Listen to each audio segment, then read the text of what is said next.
Assalamualaikum warahmatullahi wabarakatuh.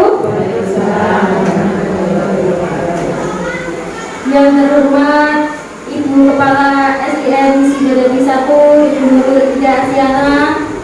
Yang terhormat Bapak Ibu Guru SDN Sidodadi 1. Yang kami hormati para orang tua, wali murid, pengurus setempat, dan keterwakilan gender serta anak-anakku yang berbahagia. Pada kesempatan pagi ini saya akan melakukan sosialisasi tentang pemimpin dalam pengelolaan sumber daya.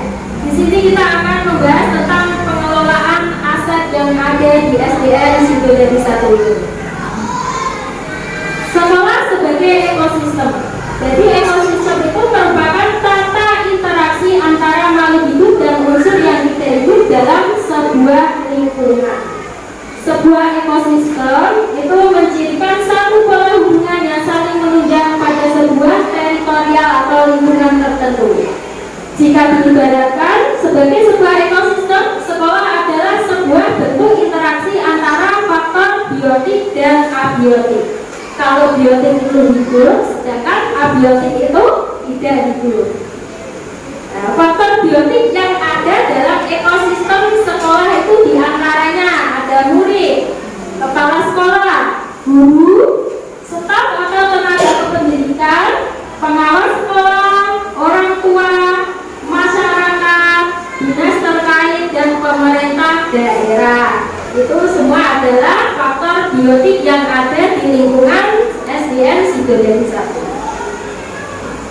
Sedangkan faktor abiotiknya, faktor abiotik itu faktor yang tidak hidup. Itu contohnya yaitu keuangan, sarana prasarana, dan lingkungan alam. Jadi di sekolah ini juga harus ada keuangan atau sarana dan juga lingkungan alam sebagai penunjang. Pendekatan dapat dilakukan sebagai cara pandang atau cara berpikir kita melihat sesuatu. Pendekatan berbasis aset atau berbasis defisit berarti bagaimana kita memandang sumber daya sekolah itu apakah dianggap sebagai aset atau kekuatan atau kekurangan ataupun masalah. Pendekatan berbasis kekurangan atau masalah akan memusatkan negatif kita. Jadi sehingga fokus kita adalah bagaimana mengatasi masalah tersebut. Itu namanya berpikir berbasis kekurangan. Yang dipikirkan hanya kekurangannya, saya nggak punya ini, saya nggak punya ini. Itu namanya berpikir berbasis kekurangan. Sedangkan pendekatan berbasis aset atau berpikir berbasis aset itu sebuah konsep yang dikembangkan oleh Dr. Catherine Hans, seorang ahli psikologi yang menekuni kekuatan berpikir positif untuk mengembangkan diri. Pendekatan ini merupakan cara praktis menemukan hal-hal yang positif dalam kehidupan dengan menggunakan kekuatan sebagai tumpuan berpikir. Kita diajak untuk memusatkan perhatian pada apa yang berjalan dengan baik, yang menjadi inspirasi, yang menjadi kekuatan atau potensi yang positif. Jadi ini namanya berpikir berbasis aset. Jadi apa yang kita miliki itu kita kembangkan.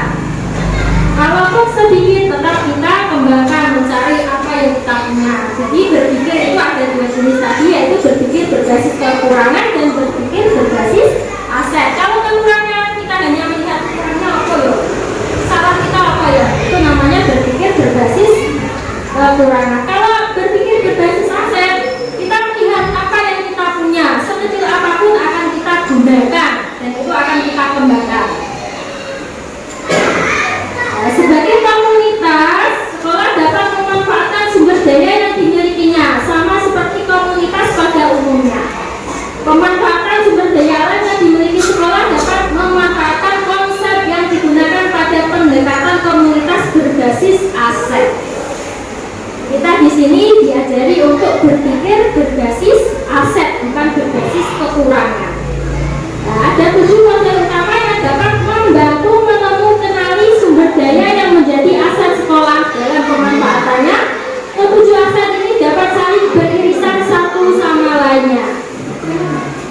Di sini ada 7 model memiliki itu ada model manusia, model sosial, model politik, model agama dan budaya, model fisik dan model lingkungan alam serta model finansial. Apa 7 model aset tersebut? Kalau model manusia itu contohnya adalah ada kepala sekolah, guru, tenaga pendidikan, murid, pengawal sekolah, komite sekolah, orang tua, masyarakat sekitar, alumni, tenaga medis, TNI, Polri, Pemdes atau pemerintah desa dan kepala dinas pendidikan. Ini adalah namanya model manusia. Sedangkan model sosial itu ya KKS, K3S atau kumpulan kepala-kepala sekolah gitu. Terus ada KKD, terus PGRI, IGTKI, Dharma Wanita, BPD, Puskesmas, Koramil, Polsek, PKK, Paguyuban sekolah, remaja masjid, posyandu dan mati. Itu namanya model sosial yang ada di sekitar kita. Ada model politik di sini ada bupati atau kepala daerah, Pemda, dinas pendidikan, Korwil, Pemdes, PDAM, PLN, jaringan internet, puskesmas dan poskendes. Model politiknya yang ada di sekitar kita.